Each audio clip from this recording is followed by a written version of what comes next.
Da li treba postavljati pravila? Ne. Malo intimnije i ličnije i to iz nekog mog ličnog iskustva. Ta veza ima perspektivu i može da uspe. To naravno tako da bez tih emocija, molim vas. Mislim, meni je malo čudno i da o ovome pričam jer neka ljubomora, nesigurnost, potreba za bliskošću, potrebno da im je partner uvek tu, da im... Zdravo, dragi moji ljudi, dobrodošli u jedan novi video. Ovog puta je nešto malo intimnije i ličnije i prosto neka vrsta teme na koju možda niste navikli na ovom kanalu i pre svega samim tim što je intimno i lično je nešto što je i veliki izlazak iz zone komfora da se dijeli na društvenim mrežama, posebno za mene, verujem da to nekim ljudima prosto nije problem, ali ono što sam ja kroz vrijeme shvatila je da zaista postoje ljudi kojima su teme veza i partnerskih odnosa jako interesantni i posebno kada je pitanje veze na daljinu, prosto postoje osobe koje su za, koje su protiv, ne iz svog nekog ličnog iskustva, nego prosto iz nekih pretpostavki. I s druge strane svesna sam da je mnogima bilo kakav savjet značajan, posebno savjet osobe koja je kroz neku vrstu takvog odnosa prošla. I eto, samo isključivo zbog toga snimam ovaj video. Ono što me je podstaklo da i ovo bude deo mog kanala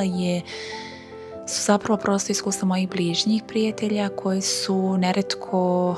fascinirani kako je neka veza na daljinu uspela i neretko im je potreban savjet ako se nađu u sličnoj situaciji od mene koja sam kroz to prošla.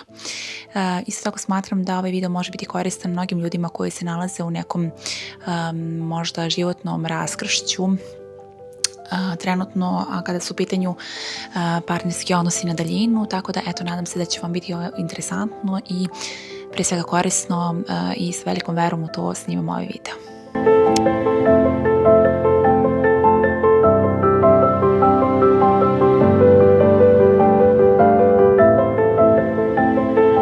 Tako da skuvajte jednu lepu kaficu i idemo da vidimo na koji način je naša veza opstala i što smatram da su pravi savjeti za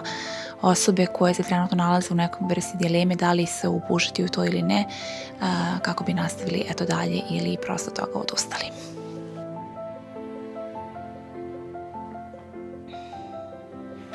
Ja ovdje kraj sebe imam odgovarajući podsjetnik, ne bih li prosto išla nekim redosledom i da prosto ispeknem da se previše raspričam, a da ne kažem suštinu. Tako da ne zamerite i ovog puta ćemo da počnemo sa videom da li veza na daljinu može da uspe i to iz nekog mog ličnog iskustva. Moram prvo malo da vas uvedem u priču. Dakle, ja sam sada u braku nakon 10-godišnje veze, da kažem, i od starta do kraja, odnosno dok nismo ušli u brak i čak i kad smo ušli u brak je delimično ta veza bila na daljinu, odnosno ja sam prosto u vezi sa profesionalnim sportistom, a kao što i verovatno svi vi već znate, kada je u pitanju profesionalnih sportista, oni idu iz grada u grad, iz države u državu i prosto nisu na duže staze na nekoj teritoriji. Nažalost, sport kod nas nije baš nekog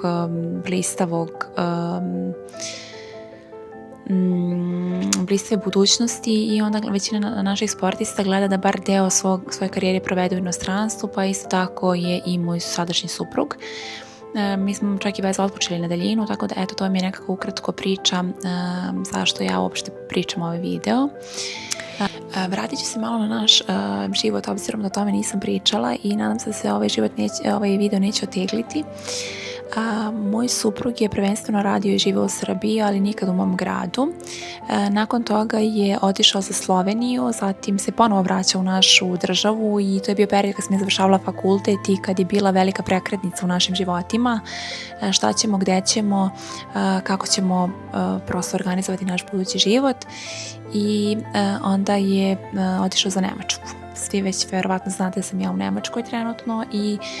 moram da priznam da je taj period nakon par godina, dakle nekih 8 godina kad smo već planirali svadbu, venčanje i neki konkretni zajednički život zaista bio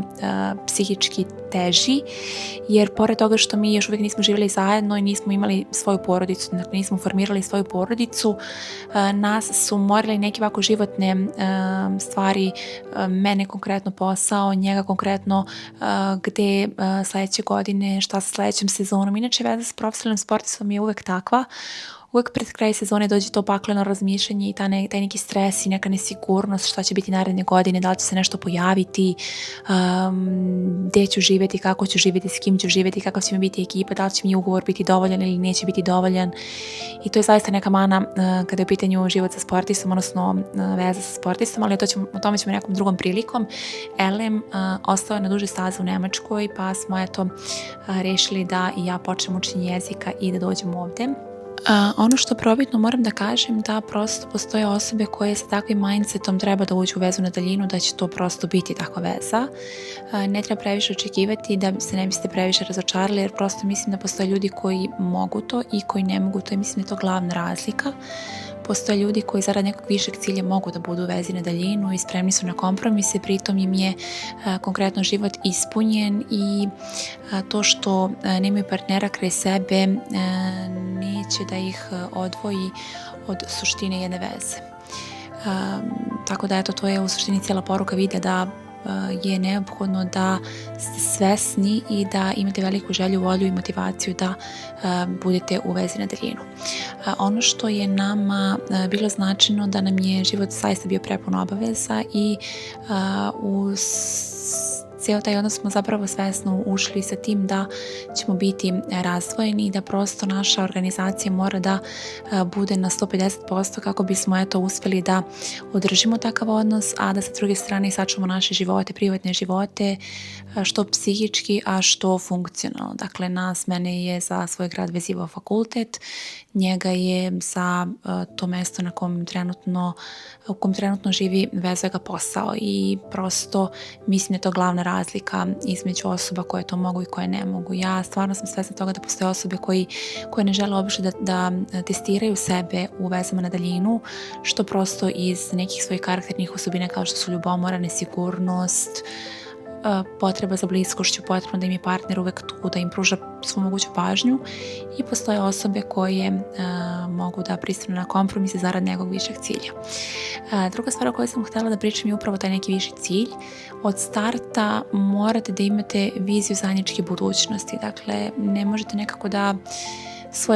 svoje živote gradite individualno, odnosno da prosto ne vidite da će na nekom raskršću doći do vašeg spajanja. To je jako bitna stvar, jer mislim da veza koja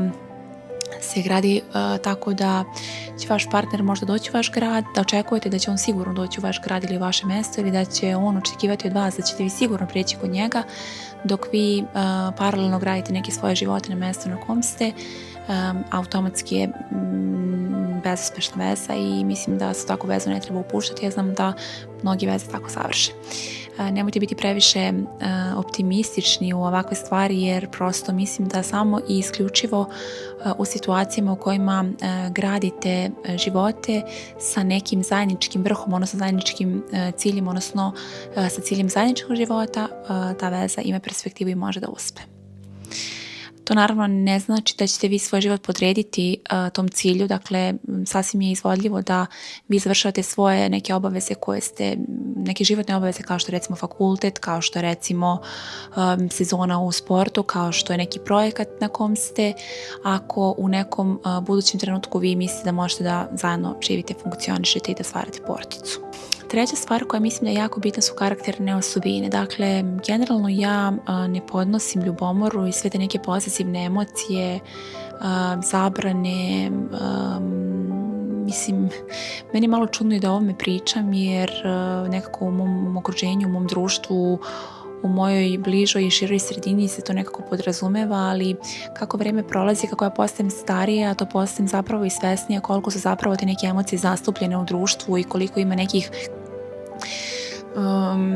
stvarno groznih stvari koje se dešavaju upravo kao posljedica ljubomore i zavisti i posesivnosti i tog osjećaja, odnosno tog ponašanja kao da je neko biće vaše vlasništvo. Mislim, meni su to strašne stvari i jednostavno ne živim takav život, pa mi je opet čudno da o tome pričam, ali sa druge strane, kažem, kako sam starija, bivam svesnija koliko to zapravo zastupljeno i neretko na novinskim natpisima možete svašta da pročitate danas, iako to nama nije blisko, to je deo čovečanstva danas, pa čak tamo gdje nam i najmanje deluje da toga ima, verujte da ima. I to je, dakle, bitna stavka ovog videa je da između partnera nema ljubomore, nema zavisti, nema posesivnosti, već mora da vlada ogromno poverenje, ali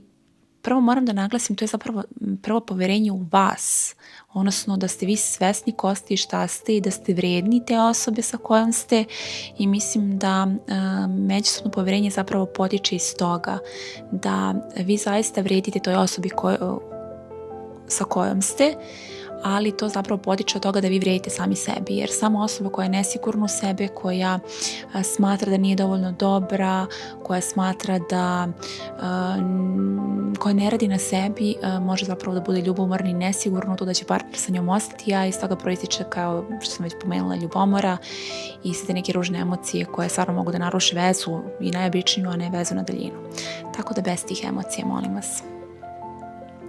Konkretno između nas je zapravo stvarno oduvek vladalo poverenje i nije bilo zabrani, svako je mogao da radi šta god je hteo, u smislu da ide gdje god želi, bez nekog pretjeranog pritiska, izveštaja, potpitanja, pitanja. Ja zaista ne razumem tu vrstu odnosa i generalno smatram da bilo kakav odnos sa tim stvarima ne može da uspe, tako da to važi i za najnormalniju vezu koja je u jednom mestu. Kako komunicirati? Normalno. Kao što komunicirate sa prijateljima, naravno samo na višem nivou ljubavnom, kao što komunicirate sa svojim bližnjim ljudima, mislim da se sasvim normalno treba ponašati u partnerskom odnosu. To smatram generalno sve odnose, ne samo za vezu na daljinu, ali ono što je ovdje bitno je da nema laži, nema prevara, da je prosto transparentno sve, da ništa ne muljate, ništa ne krijete, posebno ne u vezi na daljinu, kada kogod bi pokušavali da izbjegnete, uvijek tu postoji možda u početku neka doza sumnje dok se zaista ne upoznate sa partnerom, dok zaista ne iskristališe se između vas kakav je ko. Mislim da uvijek postoji možda neka doza zavisti, odnosno ljubomori, mali onako, ne ljubomore, ne bih to tako nazvala, ali prosto nesigurnosti, i mislim da je taj period jako bitan za stvaranje dugovečnog poverenja. Dakle, taj početni period da je sve jasno, kristalno, vaše namere, vaš neki dnevni raspored, mora mnogo više da se priča nego da se pokazuje, to je činjenica. Morate mnogo više da pričate o tome šta vi radite u toku dana, koje su vam vaše interesovanja, kako organizujete dan, šta vam je bitno, šta vam nije bitno, šta vam je prioritet u toku dana, šta vam je prioritet u vezi. O tome mora mnogo više da se priča nego da se pokazuje, jer mnogo imate manje tih trenutaka u kojima vi možete da razmenjujete, da ćaskate, da razmenjujete,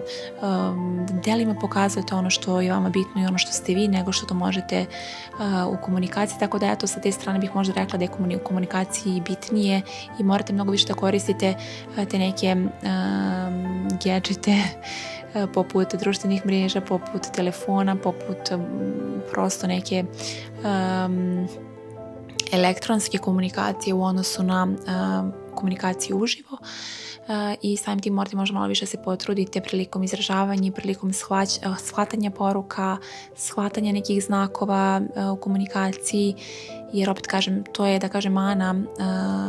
veze na daljinu, da morate mnogo biti izvešteni kada komunicirate. Dakle, komunikatorne sposobnosti mora da vam budu bolje, kako se prosto nešto ne bi pogrešno protumačili, ako je nemoguće da do toga ne dođe, jer svesni smo i danas kada neko odgovori na poruku, koliko zapravo poruka može pogrešno da se shvati drugačije u odnosu na to kako je ta osoba, u kom je raspoloženju ta osoba pisala, ali sa druge strane, eto, mislim da nije nemoguće da se to ostvari. Da li treba postavljati pravila? Ne. Nema pravila, ima nekih bazičnih smjernica Mislim da je to samo dogovor između dve osobe kako misle da prosto mogu da stignu do tog zajedničkog cilja u budućnosti, ali nikakvih pravila, uskraćivanja, strogoće, to ne pali. Mislim da osobe koje to rade nisu spremne za vezu na daljinu i to je upravo ono s početka što sam rekla da veza na daljinu ne može da uspe ukoliko su osobe sklone tome da postavljaju pravila, uslove i slično. Da li je ljubomora normalna? Ljubomora nije normalna i ja kad kažem ljubomora, ja pod tim smatram stvarno ružno osjećanje, jedan ružan odnos i jedan ružan međusobni vibe. Zainteresovanost za partnera u tom smislu, da li ide s nekim drugim da se vidi koje je njegovo društvo, kakav je, ko u društvu je u redu i to nema veze sa ljubomorom, dok ljubomora, rekli bi ljudi da ljubomora u malim dozama normalna, nije normalna, po meni ljubomora stvarno jedno bezvezno osjećanje i bezvezna karakterna osobina, ali zainteresovanost u tom smislu da želite znate sa kim je osoba, sa kim se druži, kakav odnos ima sa ljudima iz svog društva je sasvim u redu i mislim da je to prosto pokazatelj da ste vi zainteresovani za tu osobu i da vam ta osoba znači. A ljubomora kao ljubomora ne. I moj savjet je većini vas da treba nekad da se malo prepustite životu. Iako sam ja osoba od planova, organizacije i slično,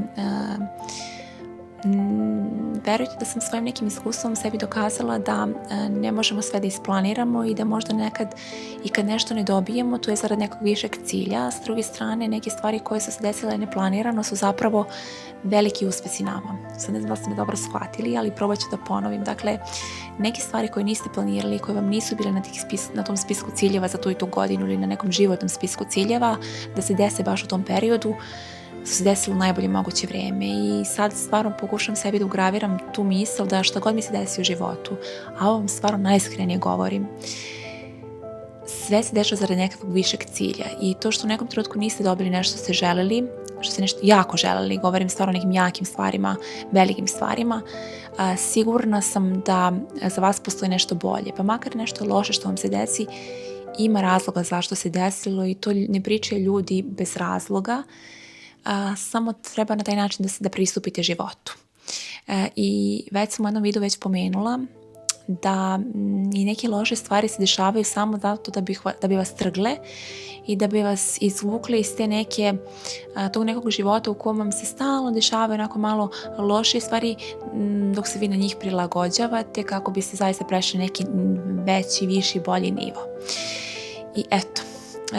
ukratko nadam se da ovaj video ima svoj neki koncept jer ja dok govorim bih rekla verovatno još 1000 stvari na tu temu, ali to bi otišlo u nedogled. Suština moje priče bila je da vam kažem da je veza na daljinu zaista moguća ukoliko ste spremni na nju i ukoliko u budućnosti vidite neki zajednički cilj i ukoliko na tom istom cilju radite uz mnogo dogovora, uz mnogo poverenja i transparentnosti. Kada je vaš odnos u pitanju, nema igre mačke i miša, to je definitivno. Možda u nekom početnom upoznavanju, ali kasnije daleko od toga. Zrelost velika je potrebna. I eto, to bi bilo to. Ukoliko budem još nešto imala na pameti vezano za ovakve tip videa, možda ću snimiti i ponoviti, sad mislim da sam vam rekla ključne stvari za sve one kojima su ovakvi savjeti i ovakav vetar u leđa bili potrebni. Vrlo brzo se vidimo u nekom od narednih videa, možda na sličnu temu, možda se malo vraćamo na nemačke teme, ali eto, nadam se ukoliko vam se ovakav video sviđa da ćete lajkovati, komentarisati, stvarno pitati ukoliko vas još nešto od ovih tema koje vidite na mom videu zanima da ja ne pomenim ili mi ne padne na pamet da provučem kroz neke videe.